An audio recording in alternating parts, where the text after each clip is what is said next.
So the next session will have 3 speakers come through, and it really is around the topic of advocacy and, well, advocacy for financial sustainability. And one of the things FinPro has been trying to do through this year is really to recognise that all our members are really holders of very valuable data.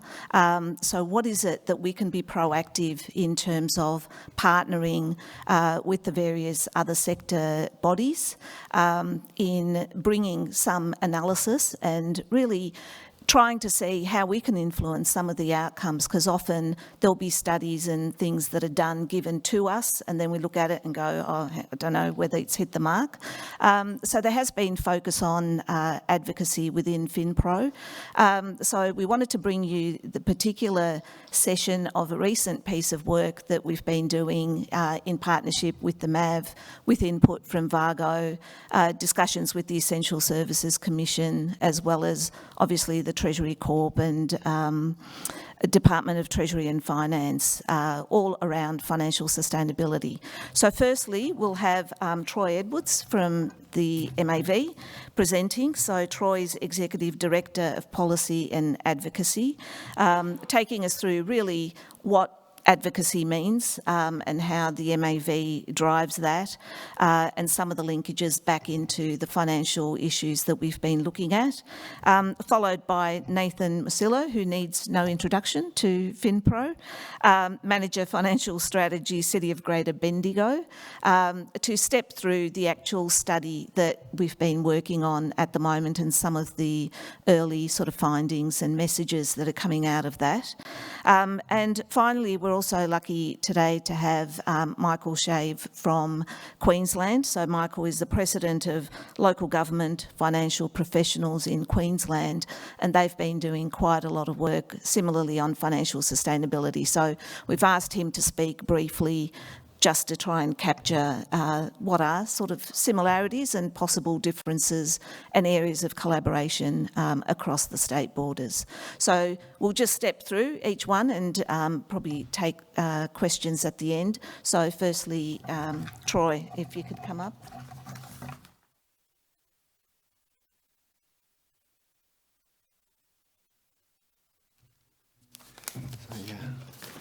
So I think Binda's given me a 10-minute limit here, so maybe I'll try my best to keep to that. So, good morning, everyone. Before I launch off, just let me acknowledge the Bunurong people as the traditional owners of the land where we're meeting and pay my respects to their elders, past, present and future. So it's really a great pleasure to be here. I know many of you in your communities are doing it pretty hard right now with the flooding, and so all strength to your arm, not just in the response but also in making sure you get those DRFA claims lined up and through the gate. And hopefully some of the experiences from Yarra Rangers in the storm will motivate the state to get on with it and actually make those payments in a bit more of a timely way. So look, the first thing I want to do is stress the partnership that we've started to develop with FinPro, particularly over the last 12 months, and from some conversations with Bradley and I, we've really been able to build that into wider work, starting off with the social and affordable housing project and the state government's proposition to exempt themselves from paying rates on social and affordable housing, and I'll come back to that shortly, but that's where it started, and we've been able to build it now with some more detailed work around just financial sustainability and having a look at the impact of the rate cap over the last 5 years, and Nathan's going to talk in more detail there. I want to acknowledge Travis Derricott from Vargo, who's been great in not only keeping the dialogue going but sharing some of the historical data with us. We've reached an agreement to make sure that we're receiving the annual audited figures from Vargo so that there can be no debate with the politicians about the data. All right? So one of the greatest banes of my life is when you roll in to see a minister or see some senior bureaucrats, the first line of defence they've got is that data's not right.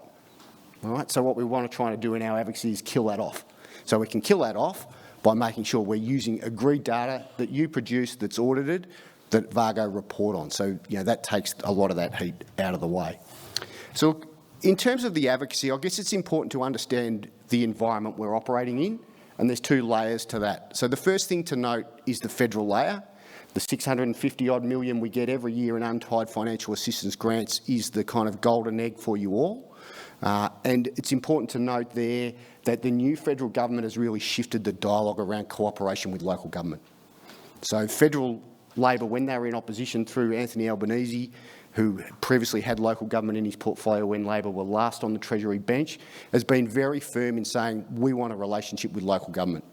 We want you at the table. We understand the role that you play with your communities. We want to build on that. So that's a really different message to the one we had in the previous decade. Now, you might say that's being political, but that's the reality. So now the government were elected, in May. We've had 3 meetings with the federal minister, and we have had 4 meetings with the federal bureaucrats, Janet Quigley, who's the first Assistant Secretary in Canberra. I can tell you that's more than we had in the previous decade as the MAV. So the dialogue is shifting and there's a real openness to that process. So we want to really capture that. I think the other point to note is the federal Labor dialogue around local government is not that councils only exist in rural and regional Australia. So one of the byproducts, again, that we had over a long period of time with junior ministers in the portfolio from the National Party was very much a focus on rural and regional Australia as the only place where local government mattered. And we know that that's not the case. And Victoria's profile is very different. We don't have the remoteness, but we want to make sure that those urban councils are included in that dialogue. So that's been a real positive as part of that as well. So we want to pick that up. So shifting from the federal view to come a bit closer to home, suffice to say the relationship with the state government is problematic, I think is the nicest thing I can say. So what we saw over the last 2.5 years was a significant centralisation of the policy dialogue and control into the Premier's office, the Premier's private office, and into the Department of Premier and Cabinet. And because of that, it's become very difficult to do the traditional type of advocacy work where we'd go and meet with the minister, we'd say, we need 100 million for this. They say we've got 20, we'll do a bit of negotiation, then we'll have a press release that says here's 15 million and we'll all be happy. That doesn't exist anymore, right? There's very limited ability for us to do that traditional type of advocacy. And one of the challenges we've got is that our political masters in council chambers expect to get that type of dialogue, and it doesn't exist now. So as MAV, we've had to really shift how we go about our business and spend a lot more time working with upper house MPs, so in particular the Greens and both Fiona Patton and Andy Meddick, the 2 crossbenchers, but also some of the minor parties, people like Clifford Hayes from down in the southeast of Metro Melbourne, people like Rod Barton. So they've become important because often the first look we really get at a lot of the government's agenda is when it comes into the parliament. Now, a good example of that has been the social and affordable housing, where there was almost no detail until it landed in the parliament, and as we know, it was withdrawn. We know through the building reforms, despite the fact that they ran quite an open process, we didn't really see the detail of those propositions until they went into the parliament. And that's meant that we've had to do a lot of work in a way that we wouldn't normally behind the scenes that can be hard to see. So with the building reforms, for example, through some pressure we were able to exert via people like Samantha Ratnam and Cliff Hayes, that legislation ended up falling by the wayside, and we're now heading into caretaker on Monday, and hopefully we'll have an opportunity to reshape that after the election. But that's very different to how we would normally do business. And you all know through your consultation requirements on budgets, 28 days, very open about what our agenda is, where we're looking to invest, the services we want to deliver. That's not the type of thing we're getting from this state government, which is quite a shift into where we've been. It does mean, I think, that we have to be clearer about how we do our work. Some of that involves putting pressure on through the upper house, but the other part that involves is putting pressure on the party room. And again, that's something that's hard to see, but one of the key aspects of our social and affordable housing work with the team, where we were able to show the long-term financial loss for the sector and be able to show that in particular municipalities, was we were able to get Labor Party MPs in the party room complaining and saying to the Premier and the Deputy Premier, this is dynamite. I don't want a campaign in November with Liberal Party candidates saying we're putting the cost of living up, right? So that type of thing actually gets an outcome, and that contributed to the state government walking away from that approach. So again, very different to the kind of visible, normal policy development and reform type of work we'd like to do with government, and it forces us into a much sharper approach. So that's a bit of a challenge, I think, as part of that. Suffice to say, we don't think that's going to change for the next 4 years either, given the election is almost unbackable now. we think, that kind of backroom work in the upper house, kind of put pressure on in the party room, will continue to be a key feature of the advocacy that we do. And what is that advocacy? Well, one of the challenges that we've had at the MAV is trying to keep the organisation focused on 4 or 5 key things. We've tried to do that by publishing a MAV strategy from 2021 to 2025 to cover off the 2 election cycles for our board to align it with state elections. And for the first time, we've tried to be very clear about what our focus is. And there's really 5 areas to that. Maternal and child health funding, and trying to deal with a 50-50 split and the deterioration of that over a significant period of time, to the point where councils are now paying somewhere like 60 to 65% instead of 50. Curbside recycling reforms, where again, you're all at the moment madly trying to cost bringing in new bin services for glass and the like, yet we've seen no clear business case from the state government about that. None at all. At the same time, they're running a container deposit scheme, which would seem to be cannibalising the notion of having curbside glass collection. So that's a big policy focus for us. Early years infrastructure. So we know we're managing significantly aged infrastructure when it comes to kinders and early years services. Something like 70% of the standalone facilities are more than 40 years old. We know from some costing work we've just done with early years providers, and no doubt many of you contributed, you're looking at about a $750 to $760 million investment from the state just to bring council infrastructure up to the point that it can deliver the 3- and 4-year-old kinder reforms before you add in 30 hours a week of pre-prep. So before we even get to that reform, we know there's $750 million needed. So again, they're the types of advocacy projects we'll keep pushing. But coming, I guess, to the questions for today, and that's around what are the aspects of the financial sustainability advocacies that we're going to do, and there's probably 4 I want to touch on quickly. So the first one is growing financial assistance grants. As I said, that's the kind of golden egg for us. It's untied. It's the only source of untied funding we get in Victoria. Comes from the federal government. It gives you absolute discretion to invest where you need it. That's the type of thing we want to protect. We know it's worth, as I said, in Victoria, about $650 million. Nationally, it's $2.7 billion. It's about 0.5% of total Commonwealth tax revenue. What ALJ are working towards, and where we're assisting them, is trying to return that Commonwealth tax revenue percentage to 1%. Okay, so traditionally financial assistance grants were tied at 1% of Commonwealth tax revenue until relatively recently, and then it was freed up. And what we've seen is it basically stall and go backwards. And I think on yesterday's numbers, it's dropped from about 0.55% to about 0.52. So it's kind of holding its position. We know to return it to the 1% will be an additional $1 billion required. And interestingly, what Federal Labor are saying is we're supportive of a sensible and fair increase, but we're not going to rush at it, okay? That we've decoded that from conversations with them to say, they're saying to the sector, overall, the federal government provides around $5.5 billion to local government. Around half of that is untied, which is in Victoria and New South Wales with rate capping. We love that. That's the best possible thing. The other half is tied. So think about some of the exciting projects like car park developments, growing suburbs, regional slush funds. They're the types of things that are on the table, I think, to say of that $2.8 billion in those tied programs, can we see more of that tipped into financial assistance grants? Now, I know we've got a colleague here from Queensland, so maybe block your ears, but we know in other jurisdictions, they quite like the tied grants because they've had the marginal seats, particularly in Queensland. So all of that $2.8 billion, a lot of that has been around electioneering. So we think if the federal government is interested in increasing financial assistance grants and growing that untied component, then that's a winner for Victoria. But there will be some trade-offs nationally that we have to think about, so that'll be hard, but worth thinking about. It's also worth noting that there is a conversation in the background politically about minimum grant. Okay, so one of the challenges are our small rural and regionals, and I'm sure Nathan will pick up on it. But we need to be careful because the relativity issues nationally for Victoria's small rural and regionals compared to, say, WA, South Australia, are not favourable for us. So, our policy position has been not to open up those questions of minimum grant. So we need to watch that as well. So The second thing, so financial assistance grants, number one, Commonwealth focus, working with ALGA. The second one, which we're looking to do more work with FinPro, will be a realistic price inflator. Okay, so we just had a terrific presentation about CPI and how bananas and bread and milk drive costs.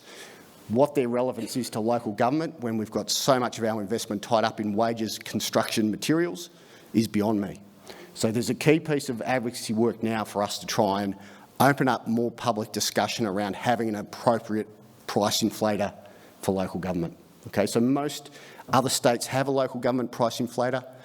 It's a good political tool for us to be having dialogue with ministers about making sure that we've got meaningful increases. So we want to try and push that along. It's going to be a challenge. What were the figures in the budget? 7.75% CPI.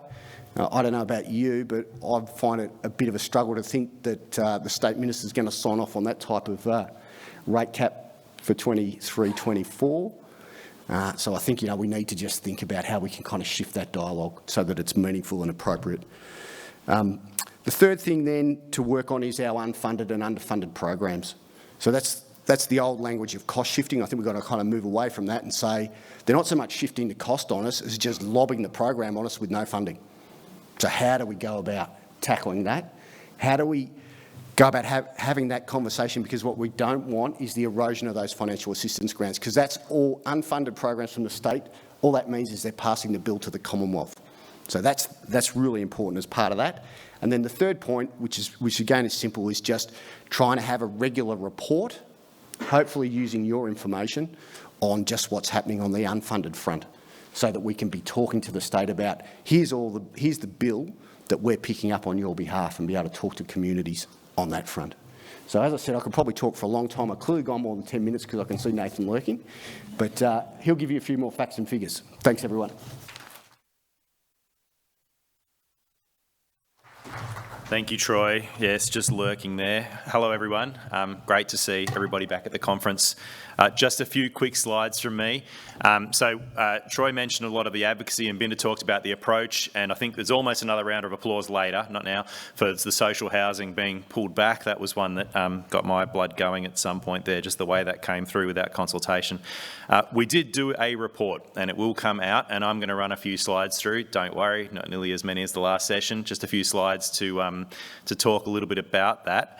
And then I'd really like to make sure there's time to hear a bit about the Queensland journey. If you haven't jumped on their site to have a look at what they've got going on up there, then it's something to think about for the sector as well.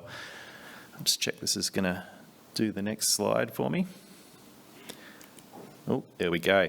So what were we trying to do this week? We wanted to, it's all up there, but I'll quickly just go through it. We wanted to get a bunch of data for the past and the future. So we've got adopted 10-year financial plans. Well done, everyone, to getting through to that. We pulled them together, wanted to get some indicators and ratios and kind of boil it down. When we're just revising our borrowing policy at the moment, you look at the way TCV does it compared to the way LGPRF does it, to the way somebody else does underlying adjusted figures. It's a little bit ridiculous, but we tried to boil it down to a few, so we wanted to sort of push through to that.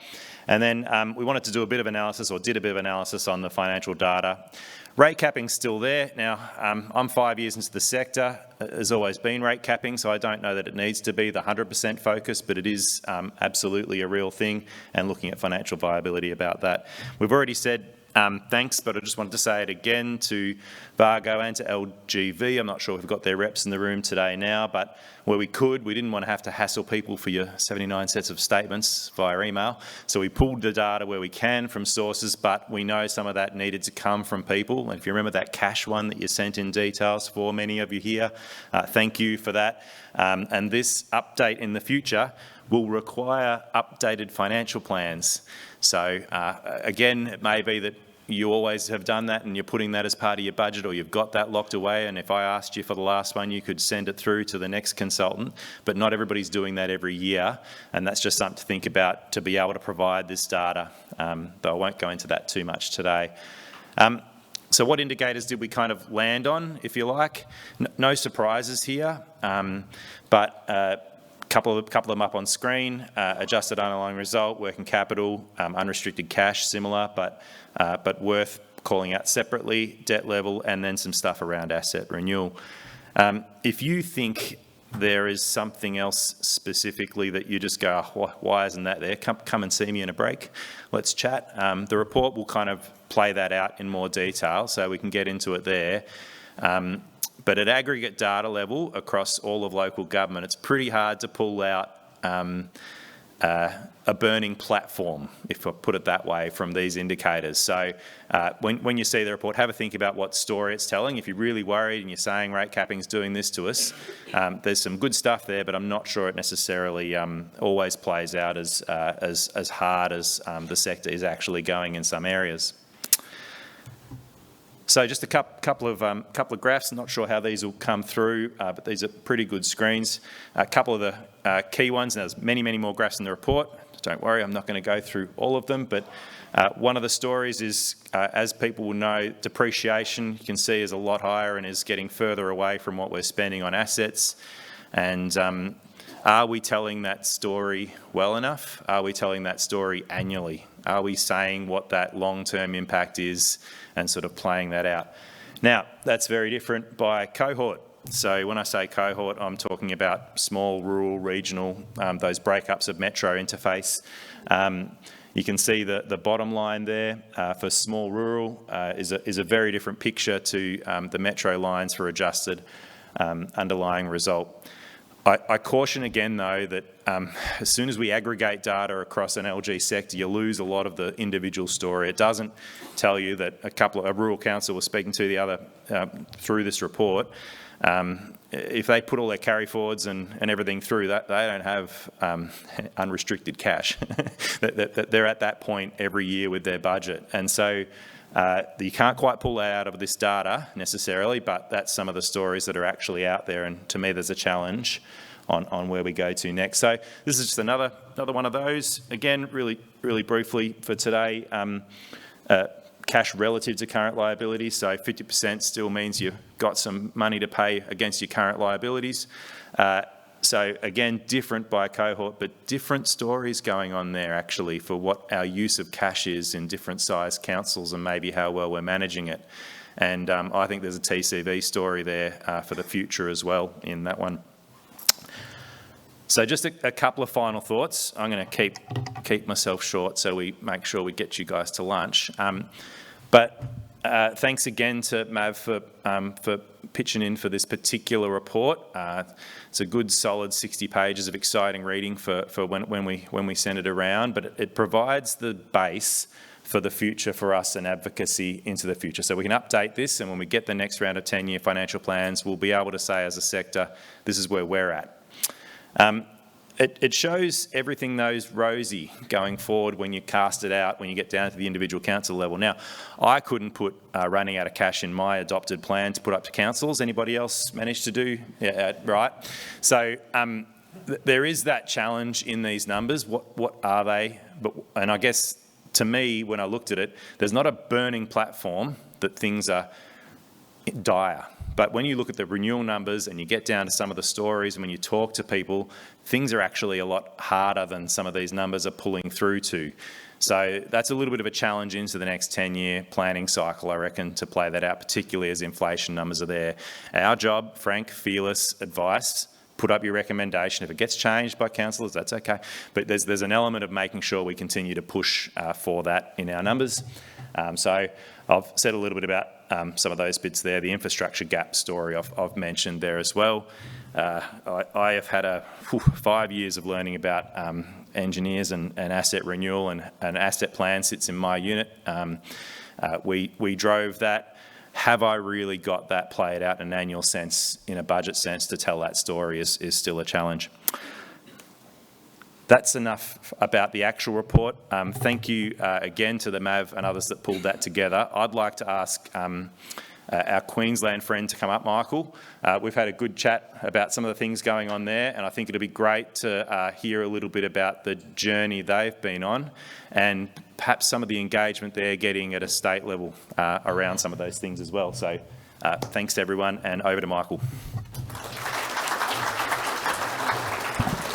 I think I've got 5 minutes. I'll be nice and quick so we can get to lunch. And I think some of those slides are pretty well, I don't know if you've lifted them from what's happening in Queensland, but you do have to unpack the sector in terms of the type of council, and that's probably where I'm going to head in terms of what's happening in Queensland over the last 18 months, and it's probably coming to a head probably in the next couple of months, where some actual guidelines and some documentation is going to be released by the state government for consumption by the sector and feedback.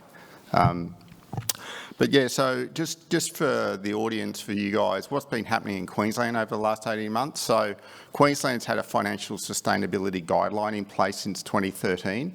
And basically what that is a guideline that has 3 sustainability ratios that councils have to report on in their statements, similar to probably what you guys are doing. So you adopt your budget with your sustainability ratios, you do your financial statements, then the audit office, as part of their audit, audits those ratios. The audit office then, the Auditor General does a report to Parliament, and in his report to Parliament he actually then assesses each council and where they think from a risk point of view councils sit. Are they a higher level risk of sustainability risk, moderate or low? So that's been going on for the last decade. No surprises, there's a number of councils have been challenging the methodology and the approach that they're taking. And there's a bit of blame, you know, not saying it's not going on, but there's been a bit of blame and shifting going on between local government, the audit office and the state government around this whole issue. And a good example is a council might have been given a high risk rating for the last 5 years, and they're saying, well, we're here, we're not running out of cash. So there's something probably wrong with how we're being measured. Hence what's going on now. So last November, the state government, and lucky enough for the LGFP, we've been included in a lot of the internal conversations with the audit office and the state government. So that's been really good for us to have some input. But it's about reviewing that framework, reviewing those ratios. What actually do councils need? What's a set of ratios that are meaningful? Nathan, I think you had a list up there. I ticked a lot of those off in my mind because that's sort of where we're heading. So what we've seen in our sector, particularly with the Indigenous councils, small rural remote councils, we've seen some councils actually, you know, being bailed out over the last couple of years, so running out of cash. And then when you actually dig down, you see, well, who's managing, where's the liquidity reporting, who's managing their cash, all those type of things. So coming out of all of that has been through the state government. They've actually, last November, put a draft paper out for comment. Included in that paper was a list of proposed new ratios. So what they're looking at doing is expanding the ratios from 3 to 8 or 9 ratios now. So what that's doing then is actually covering off across a number of different elements. Operating capability, so I think you guys might be doing operating surplus ratio. So now what they're looking at doing in Queensland is going, well, look, operating surplus ratio might be relevant for a bigger council who actually targets an operating surplus. However, for a small rural remote council or Indigenous, they'll just continue to have a negative operating position because they rely on grant funding to fund their asset renewals, and that's so what they're doing is introducing a new ratio, operating cash ratio, that will then, you know, eliminate depreciation and interest out of the calculation. So they'll potentially be given an opportunity to get a green tick rather than a red cross. Similarly, they're introducing a cash cover ratio. So again, liquidity, perfect. You know, we're in support of that because if you've got cash is king, I think we all know that. Nathan mentioned about cash and the smaller councils, the cash cover, unrestricted cash. So they're looking at introducing a liquidity ratio, which is great. They're removing, in terms of a debt ratio, they're removing the net financial liabilities ratio because no one could understand that, particularly councillors. So that's going. They're bringing in just a debt coverage ratio, which is a little bit more easier to understand. And what they're also doing from the asset space is having 2 asset ratios. So continuing with the asset sustainability ratio, which is how much you're spending for your depreciation on renewals every year. And again, that's not a perfect ratio, but it's there. But well, they're going to supplement that with an asset consumption ratio. So how how much have you consumed your assets? And they're saying, look, looking at all those measures together, it'll probably provide a better picture of where a council sits, because you can see then if you potentially you've got an operating cash ratio problem, but then your asset sustainability ratio is low, but your asset consumption ratio could be low as well. It could tell the picture that, well, particularly the bigger councils, their argument is, well, we don't need to spend the target of 90% of our depreciation on renewals because of the life cycle of our assets. So it's about presenting better information, painting a better picture, and then getting a better outcome from an audit perspective in terms of an overall assessment of sustainability for each council in Queensland. So just quickly, I made a few quick notes this morning. So they're also looking at changing the categories of councils, because at the moment there's a bit of conjecture in Queensland about which councils should be in which tiers or categories. Councils, always like to compare themselves to others, so they've reviewed that, and now they've come up with 8 tiers of councils in this proposed new framework based on population. I think population's a better driver of where a council should sit in terms of some of the other metrics that you may use. So that's, and that was heavily discussed, and I think they've landed on that. They weren't going to get everyone happy on that, but they've landed on that. Just looking quickly, what they're also introducing is 3 contextual ratios. So what they're meaning here is we want those ratios introduced, but they're not going to be audited by the audit office, and then they won't form part of an overall sustainability assessment. So those 3 ratios are asset renewal funding ratio. So that's, in a perfect world, that would be the ratio you would use, but we know that there's a lot of work to be done in Queensland with asset management. It's a massive piece of work. The state government's aware of that. They're looking at doing some uplift work with the sector over the next few years to try and help the smaller councils in the asset management space with data, funding, information and so on. The other one's population growth ratio. It's contextual, so what's the level of population growth in terms of the particular council, and that could also potentially help painting the picture of is there any sort of sustainability issues there associated with that. And the other one's council controlled revenue, which is obviously another key one. Can you control your own destiny?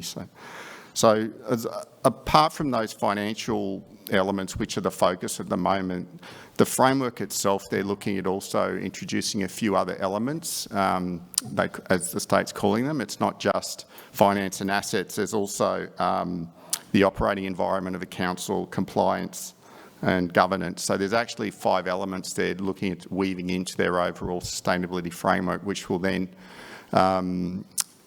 help probably then provide a more holistic assessment of sustainability. But probably the first stage of this whole journey is to get the new ratios in place, come up with a risk assessment methodology that then the audit office will be using to assess councils, and then probably from a more of a qualitative point of view, introducing those other elements to look at how well is a council being run, are their compliance processes up to speed and so on. So look, probably where it's at now, the state's looking at releasing that documentation in the next few weeks, and then probably be a short window of opportunity to reply, which sometimes happens, but obviously then looking at introducing that for the 23-24 financial year. So yeah, things are happening in Queensland. It's positive from our point of view. We think it'll get better outcomes, particularly for councils, better visibility, sort of better overall assessment of where councils sit from a sustainability point of view, and but obviously then it's ultimately better for communities if councils can remain sustainable. So thank you.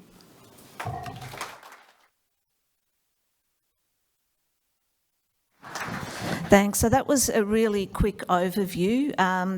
What we wanted to do is really to provide sort of a flavour today of the work that's going on in this really critical area and the opportunity that we've got to really drive the discussion and the conversations where it matters. I think topic for a future webinar and PD Day, and you'll be hearing a lot more about it through the newsletter and other comms as well. And also, I guess, the Queensland flavour, in terms of this is a national issue and, where there's opportunities to sort of come together, share and collaborate for the outcomes. So can you just join me in thanking Troy, Nathan and Michael again, please?